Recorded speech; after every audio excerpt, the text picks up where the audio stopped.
예레미야서 42장 15절에서 22절에 있는 말씀, 매일 성경 101면에 있습니다. 우리 함께 교독하겠습니다.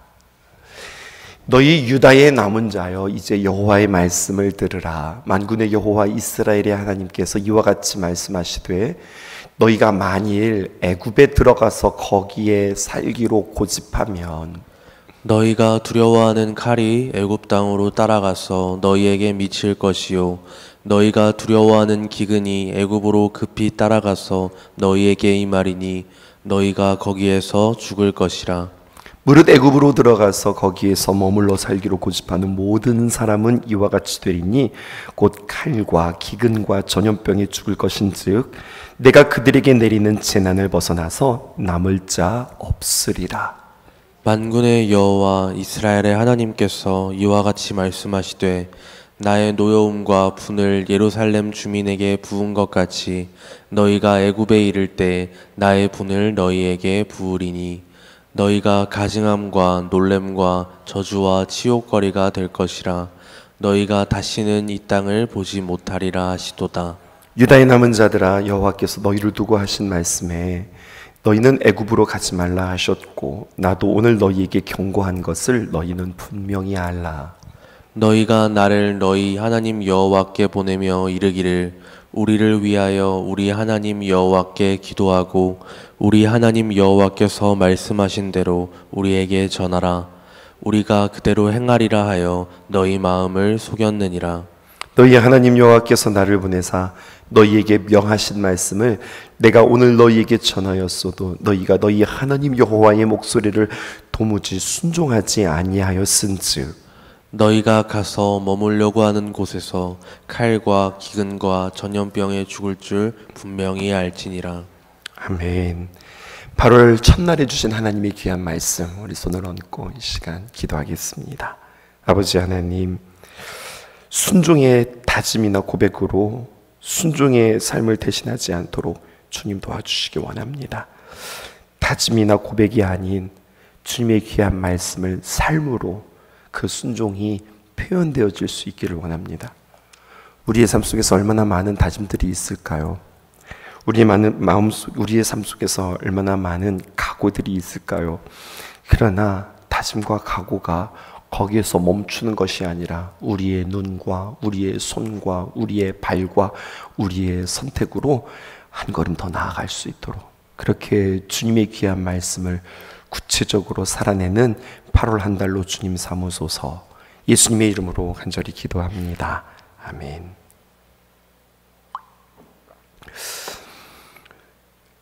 세상 사람들의 말들 가운데 답정너라는 말이 있습니다. 여러분들 혹은 아실까요? 답정너, 이런 거래요. 답은 정해져 있고 너는 그 정해진 답을 말하기만 하면 돼. 이게 답정너라고 하는데요. 이런 말입니다. 말하는 사람이 이미 다 정해놨어요.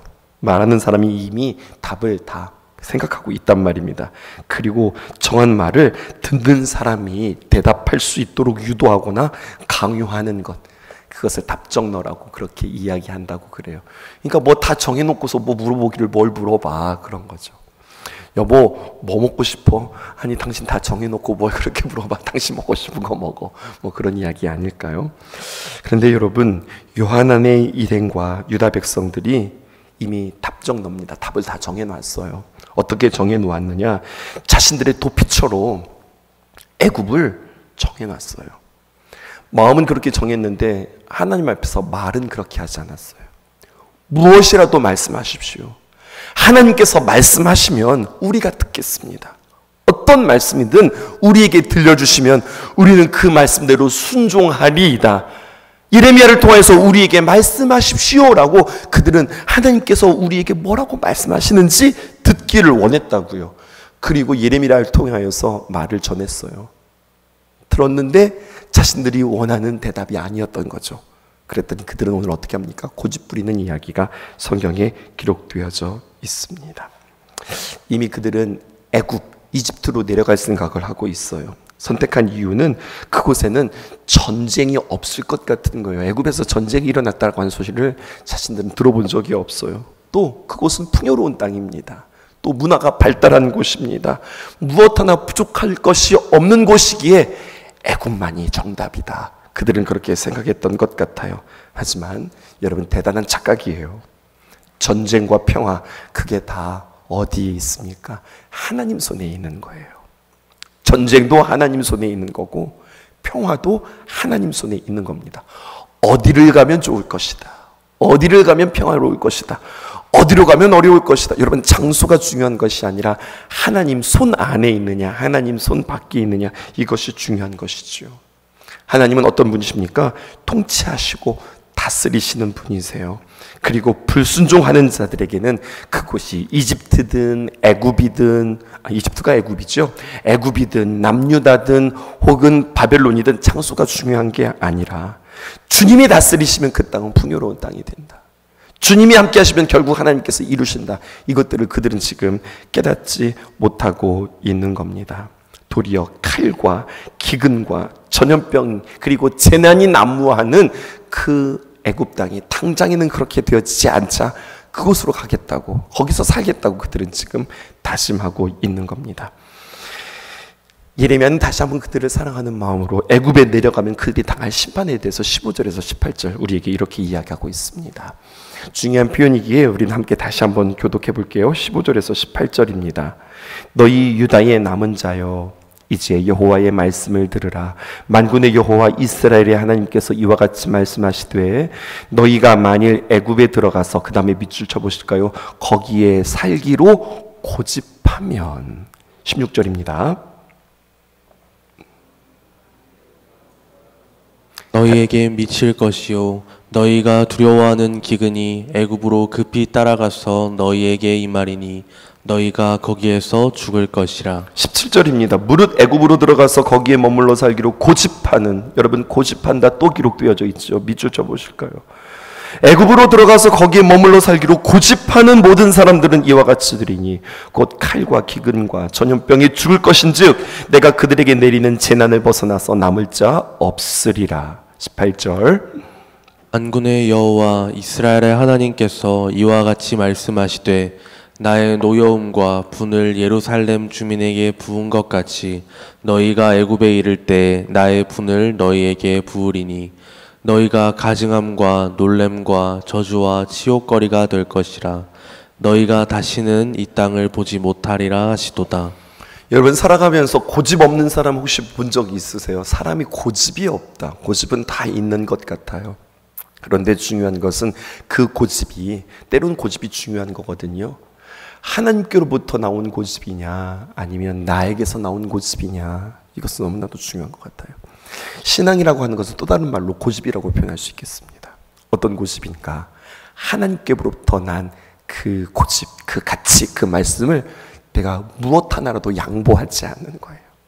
그런데 우리는 하나님으로부터 나온 것이 아니라 내 안에서 나온 것을 나의 삶의 기준으로 삼고 고집을 부리면 그 삶은 결코 아름답지 않다고 오늘 성경은 우리에게 이야기하고 있습니다. 8월을 시작하면서 오늘 주님께서 우리에게 고집을 다루고 계시네요. 오늘 주 앞에 기도하면서 내가 내려놓아야 할 고집은 무엇인가? 내가 지금 이게 중요하지, 이게 맞지라고 생각하는 것이 made in heaven, 하나님으로부터 온 것이냐 아니면 내 안에서부터 온 것이냐, 이것을 점검할 수 있었으면 좋겠습니다. 아직 예레미야서 42장은 그들이 애굽으로 내려가지 않아요. 그런데 지금 마음속으로는 애굽으로 내려갈 결정을 하고 있다고 그랬죠. 지금 42장인데 우리는 지금 성경을 가지고 있잖아요. 그러니까 미래와 과거를 넘나 들을 수 있어요. 우리는 잠시 미래로 한번 가볼까요? 토요일 말씀입니다. 44장 우리 함께 넘어가 보십시다. 애굽에 들어갔을 때 그들에게 어떤 일들이 일어나느냐, 이런 겁니다. 애굽 땅에 사는 모든 사람, 모든 유다 사람, 그러니까 그들이 결국 고집 부리고 하나님의 말씀이 있음에도 불구하고 하나님 순종하겠습니다 했지만 순종 안 했어요. 그리고 결국 애굽 땅에 갔거든요. 그때 그들에게 말씀이 또다시 한번 임하는 거예요. 곧 믹돌과 다바네스와 놉과 바드로스 지방에 사는 자에 대하여 말씀이 예레미야에게 임하니라. 이르시되, 여러분 애굽에 있을 때 하나님의 말씀이 임하셨다 이러면 좋은데요, 여러분 지금 지명들이 쭉 거론되어지고 있습니다. 그게 바로 무엇이냐면 믹돌과 다바네스와 놉과 그리고 바드로스라고 하는 지방입니다. 믹돌은요, 이집트 북동쪽 국경지대로 이곳은 지중해와 연결되어지기 아주 용이한 그러한 무역 도시 가운데 하나예요. 노브는요, 이집트의 내륙 지방인 멤피스를 가르치는데 지금의 카이로에 해당되어지는 지역입니다. 그리고 여러분, 바드로스는요, 나일강 상류 지방에 해당되어져요. 우리 춘천과 같은 곳이 아닐까라고 하는 생각이 드는 거예요. 근데 여러분, 이 거론되어져 있던 이 지명들을 보세요. 어떤 곳입니까? 무역하기 쉬운 곳, 문명과 문화가 발달한 곳, 상수도, 수원지에 가까운 곳, 너무나도 살기 좋은 곳이에요. 그러니까 사람의 눈으로 볼 때 이런 곳에서 살아야 되는 거예요. 여기서 살면 부족할 것이 없는 거예요. 그런데 거기서 사는 그들을 향해서 하나님께서 뭐라고 말씀하시는가?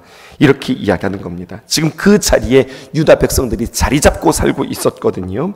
여러분, 개적개형 성경을 띄워드리고 저는 여러분들에게 스토리텔링 성경으로 읽어드릴게요. 2절입니다. 너희는 예루살렘과 유다의 모든 성읍 위에 내린 두려운 재앙을 직접 보았다. 보라, 오늘날 모든 성읍들은 폐허가 되어서 그곳에 거주하는 사람이 아무도 없다. 너희들 여기에서 정말로 태평성대를 누리면서 번성할 거라고 생각했지. 아무도 없다. 그렇게 된 것은 그들이 저지른 죄악으로 인하여서 그렇게 된 것이다. 3절. 그들은 자신들이나 너희들이나 너희 주상들도 알지 못하는 이방의 다른 신에게 나아가 그 신들에게 향을 피워놓고 그 앞에 경배하며 엎드려 나의 분노를 폭발시켰다. 4절. 그럴지라도 나는 그들에게 나의 종 선지자를 보내도 너희들은 부지런히 보내고 또 보내어도 겨급해서 경고하였으나 너희는 내가 아주 싫어하고 미워하는 그 역겨운 짓을 하지 말라라고 하였지만 5절입니다. 그들은 내 말을 듣지 아니하고 내 경고에 조금도 귀를 기울이지 않았다. 자기들의 악한 길에서 여전히 돌이키지 않은 채 다른 이방 신들에게 분향하는 일을 멈추지 않았다. 6절. 그러므로 내가 마침내 나의 분노와 진노의 잔을 그들 위에 쏟아부어서 유다의 모든 성읍과 예루살렘 모든 거리를 허물고 불살라버렸으니 그것이 오늘날과 같이 아주 황폐해져서 사람이 인적이 모두 끊긴 적막한 폐허가 되었다. 여러분, 애굽으로 내려가지 말라고 하는 이유가 있었습니다. 그것은 여러분 삼투압 현상이라고 혹시 여러분들 아시는지요? 삼투압은 무엇이냐면 밀도가 높은 데서 밀도가 낮은 곳으로 흘러가는 현상을 말하는 거예요. 그런데 너희들이 애굽에 들어가면 너희들이 지금 단단하지 않아서, 너희들이 지금 주님으로 꽉 채워져 있지 않아서 너희들이 그곳에 가서 하나님 여호와 그분의 선하심과 그 놀라우신 그 예배의 자리로 너희들이 그곳을 일구어내지 못하고 무슨 사람들에게 하나님을 전하지 못하고 오히려 세상에 너희들은 스며들고 세상의 문화의 영향을 받아들이고, 처음부터 너희들이 그런 마음은 없었으나 시간이 가면 갈수록 점점점 변질되어서 너희들은 하나님을 섬기는 것이 아니라 이방을 섬기고 우상을 섬기게 되어지는 그러한 삶들을 살아가게 되어질 것이다. 주님께서 그들에게 그렇게 말씀하는 거예요. 지금 이들이 누구입니까? 하나님의 거룩한 백성들 아닐까요?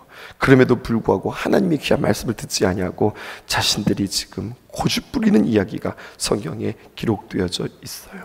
여러분, 왜 이들이 이렇게 고집을 부리고 그들이 애굽으로 내려갈까요?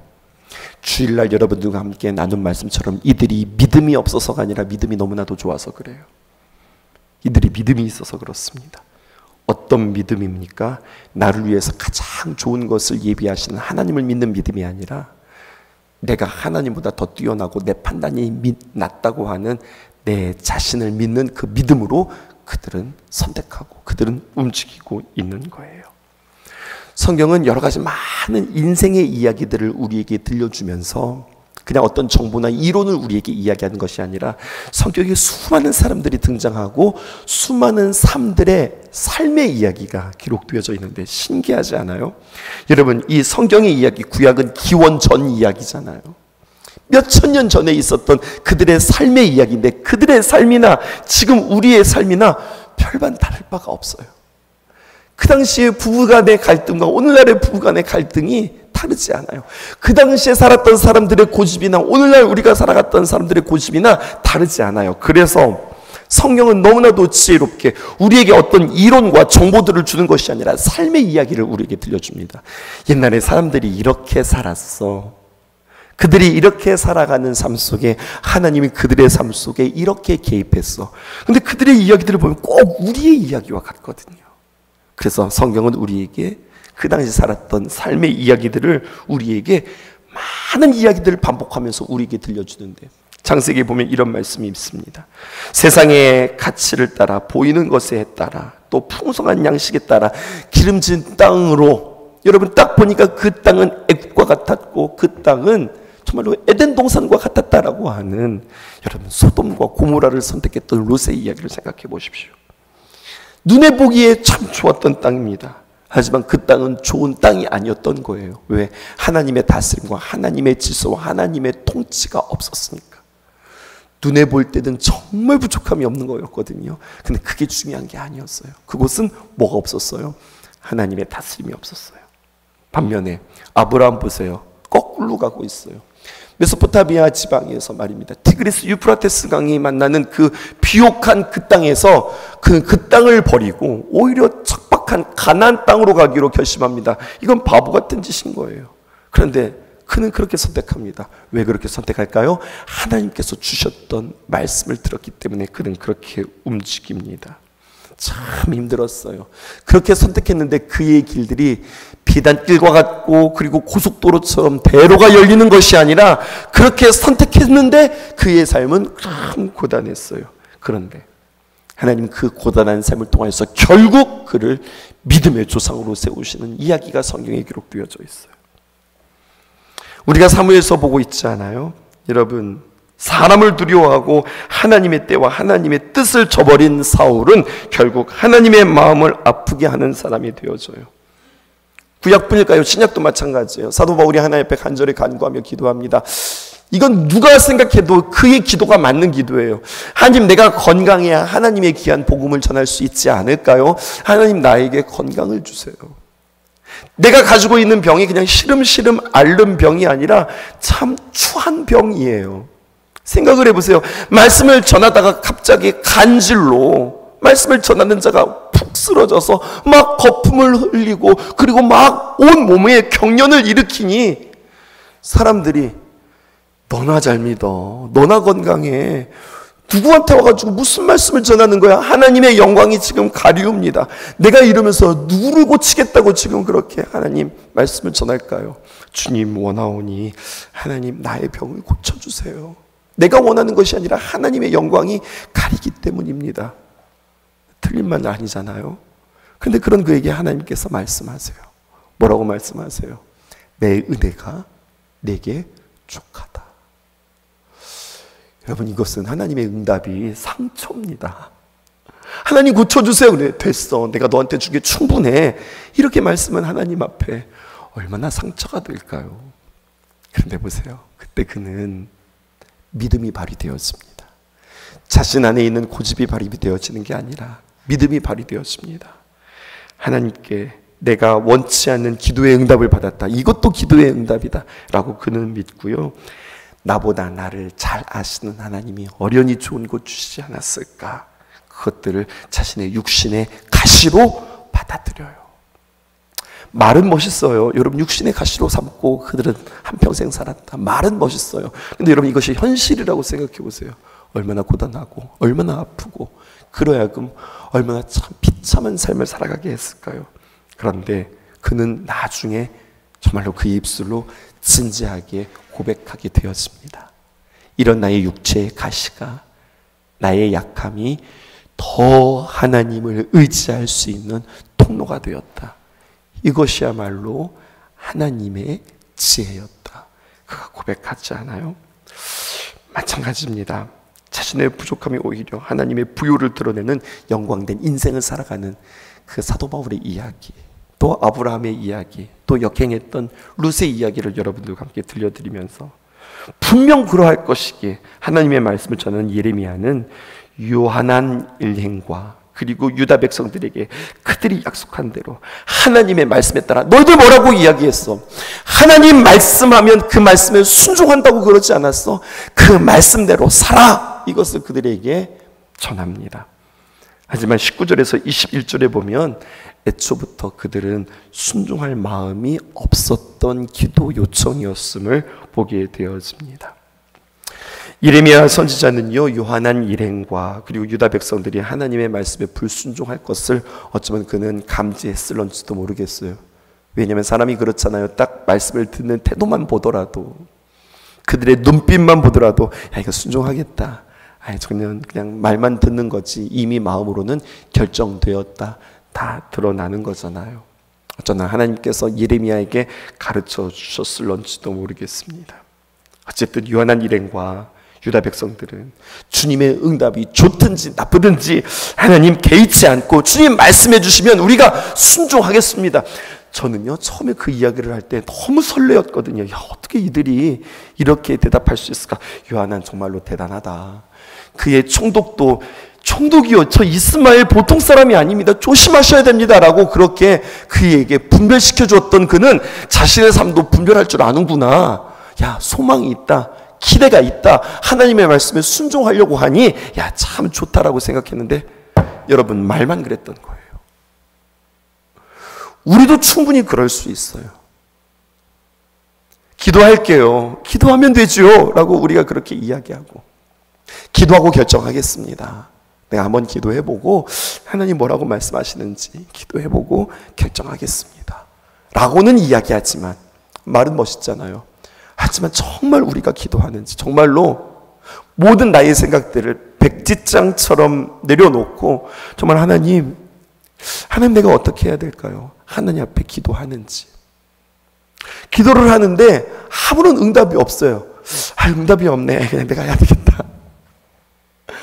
기도했으면 기다려야 하는데 기다리지 않고 하나님이 아무런 응답이 없고 말씀이 없으니 좀 급하긴 하고 그냥 내가 해야 되겠다 라고 하면, 여러분, 우리는 또 다른 사울과 같은 모습 아니에요? 우리는 왜 이렇게 조급할까요? 우리는 왜 주님 앞에 기도한다고 해놓고 기도하지 않을까요? 하나님의 뜻을 구한다고 해놓고 왜 하나님의 뜻이 아니라 내 뜻대로 살아갈까요? 그것은 딱 한 가지, 우리 안에 두려움이 있기 때문에 그렇습니다. 어떤 두려움입니까? 세상을 두려워하는 두려움입니다. 누가복음 12장 4절에서 5절에 보니까 이런 말씀이 있어요. 오늘 이 새벽에 이 말씀이 새롭게 들렸습니다. 내가 내 친구 너희에게 말하노니. 하나님께서 우리 주님께서 뭐라고 말씀하시면 내가 너에게 말한다 이렇게 이야기하고, 내가 내 친구 너에게 이야기한다.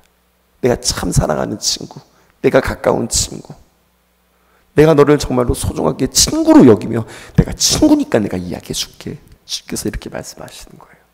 무엇이라고 말씀하는가? 몸을 죽이고 그 후에는 능히 더 못하는 자들을 두려워하지 말라. 이 말씀 해석해 드릴게요. 사람이 가장 사람에 대하여서 악독한 짓을 하는 게 뭘까요? 여러분, 칼을 들고 흉기를 들고 사람을 죽이는 거예요. 사람 진짜 못된 마음 먹으면 그런 일을 저지를 수 있어요. 우리와 상관없는 이야기지만 세상에 보면 이런 이야기들 너무나도 많이 만나게 되잖아요.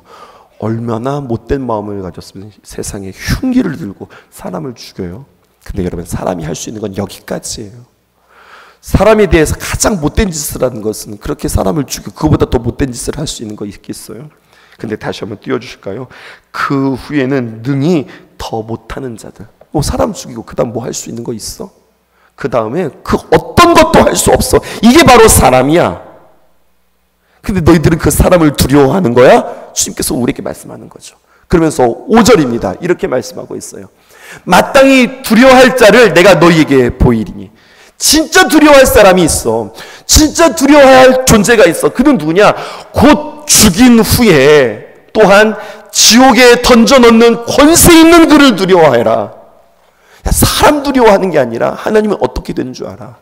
사람을 죽이고 살리는 것이 하나님의 손에 있을 뿐만 아니라 그를 천국에도 보내고 지옥에도 던져 넣는 그 권세 있는 그 하나님을 두려워할 줄 아는 것, 이게 진짜 두려움이야. 내가 참으로 너희에게 이르노니 그를 두려워하라. 여러분, 그를 두려워하라 라고 하는 표현이 2번이나 반복되어져 있어요. 우리가 반드시 두려워해야 할 오직 한 분은 우리에게 두려워하지 말라, 내가 너와 함께하리니 라고 말씀하시는 그 하나님을 두려워하는 거예요. 정의하십시다. 용기란 무엇인가? 참된 용기란 무엇인가? 두려움이 없는 것이 용기가 아닙니다. 참된 용기란 하나님께 대한 경외가 커서 하나님을 경외하는 것으로 세상을 향한 두려움을 극복하는 것. 이게 용기입니다. 다시 한번 여러분들에게 읽어드릴게요. 참된 용기는 무엇이냐? 두려움이 없는 모습이 아니라 하나님에 대한 두려움이 커서, 하나님에 대한 경외가 커서 세상을 향한 두려움을 극복하는 것. 그것이 참된 용기라고 하는 거죠. 하나님을 경외할 때에 우리는 사람과 상황을 향한 두려움, 그리고 조바심, 그 시간차를 우리는 뛰어넘을 수 있는 겁니다. 하나님의 뜻을 이루는 그러한 인생으로 살아갈 수 있는 거죠. 그러니까 결국 하나님의 뜻, 하나님의 놀라운 역사는 누구를 통하여서 이루어지는가? 하나님을 두려워하는 자를 통하여, 세상을 두려워하지 않는 자를 통하여서 하나님께서는 하나님의 놀라운 일들을 이루신다고 우리에게 말씀하고 계세요. 8월을 시작하면서 주님 앞에서 변화될 때 우리는 어떻게 변화되어야 할까요? 오늘 이 제목들이 여러분들에게 있기를 원합니다. 주님, 나의 고집을 내려놓을 수 있도록 도와주시고 하나님의 귀한 고집을 붙잡을 수 있기를 원합니다. 이 시간 하나님 앞에 기도하는데, 주님, 나를 변화시켜 주셔서 하나님, 세상을 변화시키는 자로 주님 나를 사용하여 주옵소서. 굉장히 중요한 기도 제목이에요. 내가 변하지 않았는데 어떻게 내가 세상을 변화시킬 수 있을까요? 내가 달라지지 않았는데 어떻게 다른 사람들을 세울 수 있을까요?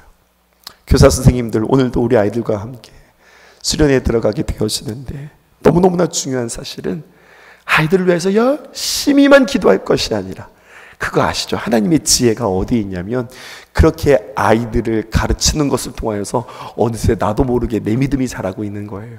이게 하나님의 지혜예요. 그러니 여러분, 내가 변하면 나는 그냥 열심히 하나님 앞에 그냥 아이들을 섬기는 것뿐이고 나의 초점은 더 어디에 있느냐, 이 아이들을 통해서 내가 변한다, 이렇게 여기면 그 변함을 통하여서 그 아이들이 놀랍게 변하는 역사들을 우리는 경험하게 되어질 것입니다.